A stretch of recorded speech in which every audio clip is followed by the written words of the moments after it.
Bogus 15 ऑगस्टच्या स्वातंत्र्य दिनाच्या मनापासून शुभेच्छा देते. आणि त्याचबरोबर आज आणि उद्या दहीकालाचाही उत्सव आहे, त्याच्याही मनापासून शुभेच्छा देते. आणि सगळ्या कार्यकर्त्यांना विनंती करते की आज आणि उद्या दोन्ही साजरे करताना सुरक्षितता, स्वतःची काळजी, घरातल्यांची, मुलांची काळजी ही करूनच आपण सण साजरा करावा.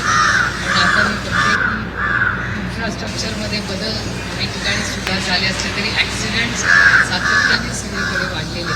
त्यामुळे सगळ्यांनी या सगळे सण साजरे करताना घरी तुमची कोणीतरी वाट बघते हे लक्षात ठेवून जबाबदारीने आपण हे साजरे करतो. आज हा स्वातंत्र्याचा दिवस साजरा करताना महात्मा गांधी आणि त्यांच्याबरोबर असे असंख्य कुटुंब आहेत ज्याचं खूप मोठं योगदान आहे. म्हणून आज आपण मोकळा श्वास घेऊन हा स्वातंत्र्याचा दिवस साजरा करतोय. त्या कोटी कोटी लोकांना ज्यांनी हा एवढा मोठा संघर्ष केला, हा लढा दिला, त्यांना मी विनम्रपणे त्यांच्यासमोर नतमस्तक होते, आदरांजली आणि श्रद्धांजली अर्पण. आपण ह्याच ठिकाणी 26 जानेवारीला भेटलो होतो आणि गेल्या 6 महिन्यामध्ये अनेक गोष्टी भारतात आणि देशात झालेल्या आहेत. आपल्यावर एक मोठा दहशतवादी हल्ला झाला. त्या हल्ल्यामध्ये 26 कुटुंब आणि त्यातले गद्दे आपण गमावून बसलेलो. पण देशाची एकता आणि ऐक्य एकत्र ठेवून जरी आपण विरोधात असलो तरी पहिला देश, मग राज्य, मग पक्ष आणि मग कुटुंब. आणि त्याच्यामुळे राज्यासाठी आणि देशासाठी आपण सगळे एक झालो आणि ऑपरेशन सिंदूरला ताकदीने या देशाच्या सरकारबरोबर उभं राहिलो. राजनीती होती राहील, इलेक्शन येतील आणि जातील, पण देश टिकला, लोकशाही टिकली तरच आपला देश पुढे जाऊ शकेल. म्हणून ताकदीने आदरणीय पवारसाहेबांनी निर्णय घेतला की सरकार कुणाचंही असलं तरी हा देशाचा ऐक्याचा आणि हिताचा प्रश्न आहे. हा हल्ला भारतावर झालेला आहे, त्याच्यामुळे आपण ताकदीने सरकारबरोबर उभं राहिलं पाहिजे. आणि ऑपरेशन सिंधूरला जो काही निर्णय सरकार घेईल तो आम्हाला मान्य असेल. आणि म्हणून आपण सगळ्यांनी त्याच्यात पुढाकार घेतला. आणि तुमच्या सगळ्या कार्यकर्त्यांनी म्हणजे अनेक वेळा पुण्यामध्ये आपण 2च असे लोक.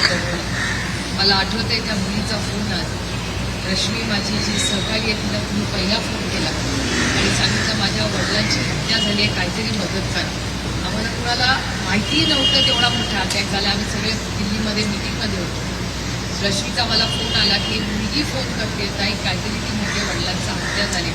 काही कळेल ना आम्हाला ही कोणची घटना. ती मुलगी खाली 5ला वगैरे तरी फोन केला असेल. मी माननीय मुख्यमंत्र्यांना जम्मू काश्मीरच्या फोन केला आणि ते म्हणले हो मोठा अटॅक झाला, मी कळवतो. नंतर काय झाले सगळ्या देशाला माहिती. खूप म्हणजे आजही त्या जगदाळे कुटुंबाला जर तुम्ही कधी भेटायला गेला तर त्यांची ज्या पत्नी आहे किंवा त्यांची मुलगी आहे ते मला एकच प्रश्न विचारतात, ताई असं वाटतं की डोळे दिसते. आजही तोच दिवस आहे, डोळे बंद केले की तीच बंदूक दिसते, तोच आवाज कानात होतो. आणि माझ्या वडिलांची काय चूक होती त्याच्यात. आम्ही तर सुट्टीला गेलो होतो, आम्ही कुणाचे विरोधक नाही, कुणावर टीका केली नाही, काही केलं नाही. आम्ही टॅक्स भरतो, सुसंस्कृतपणे या देशावर प्रेम करतो राहतो.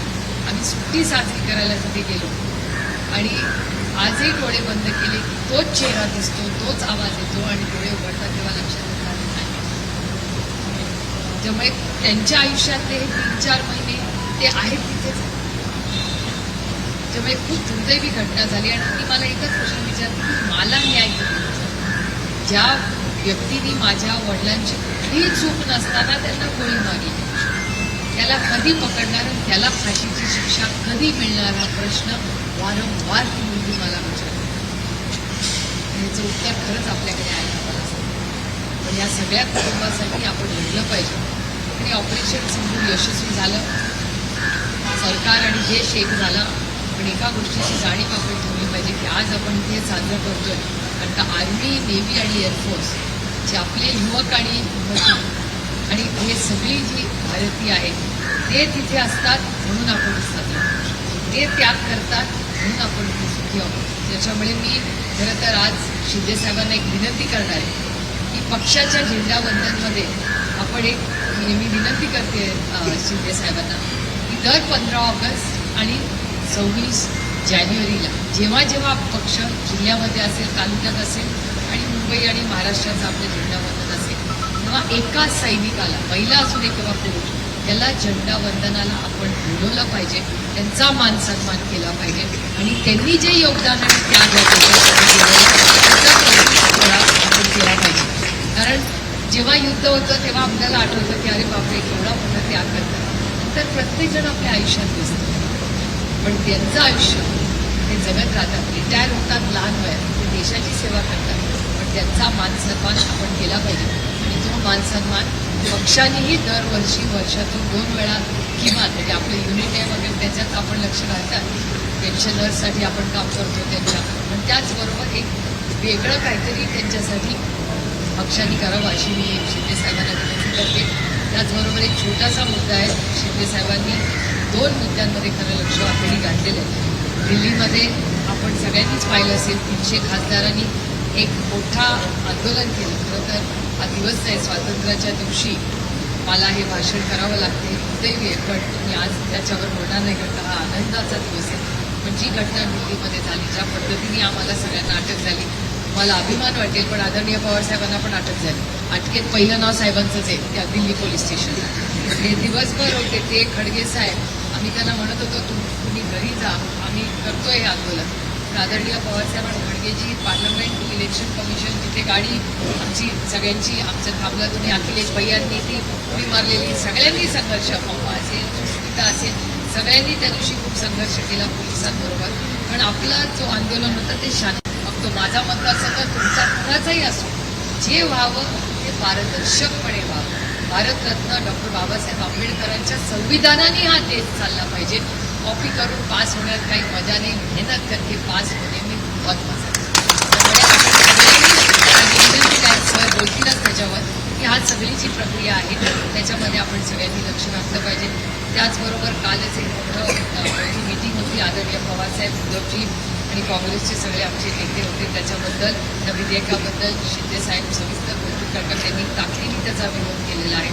पण त्याही विधेयकाबद्दल आपण 2 शब्द जर बोलला तर मला वाटतं सगळ्या आपल्या सहकाऱ्यांना कळेल की खरंच का आपण त्याचा विरोध करतो.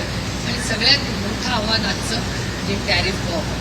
त्या टॅरिफ बॉम्बचीही काळजी आम्हाला आहे. आम्ही सातत्याने केंद्र सरकारला विनंती करतोय की जसं ऑपरेशन सिंदूरमध्ये आपण देश म्हणून एक राहील, मग विरोधी पक्ष राष्ट्रवादी का काँग्रेस का भारतीय जनता पक्ष सेना ह्याच्यात नाही पडलं, सगळे एकत्र मिळून आपण ऑपरेशन सिंदूरला जगाला जसं सांगितलं, तसं आजही विरोधी पक्षामध्ये असंख्य असे चांगले लोक आहेत जे या टॅरिफ बॉम्बमध्ये सरकारला मदत करू शकतील. कारण का हा देशाचा इलेक्शनचा विषय नाही, हा अमेरिकेशी चर्चा करायचा विषय.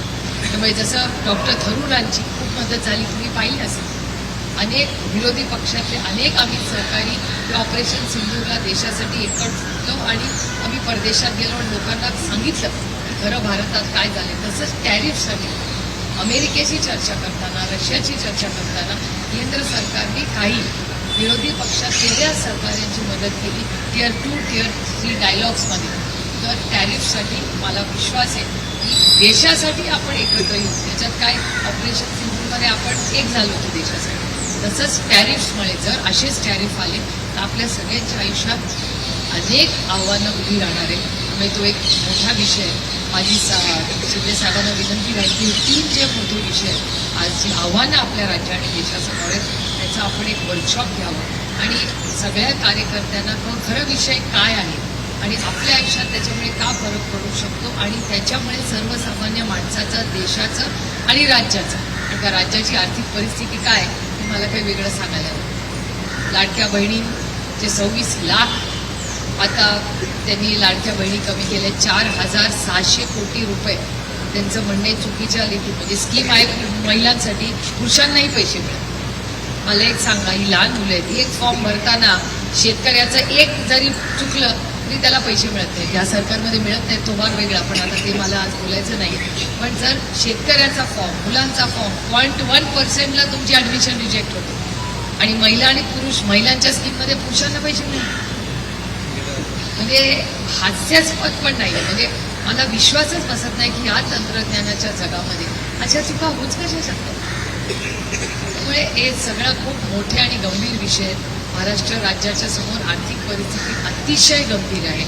शेतकरी असेल, शिक्षक असेल, जलजीवन मिशन असेल, किती विषय आहेत. त्याचे पैसे द्यायला या सरकारकडे पैसे नाही. त्यामुळे एवढं म्हणजे मला हा शब्द खरं वापरायचा नाहीये, पण दिवाळखोरी होईल का काय अशी आर्थिक परिस्थिती व्हायला लागली या राज्याची, असं वर्तमानपत्रात येते आणि चॅनल्स दाखवतात.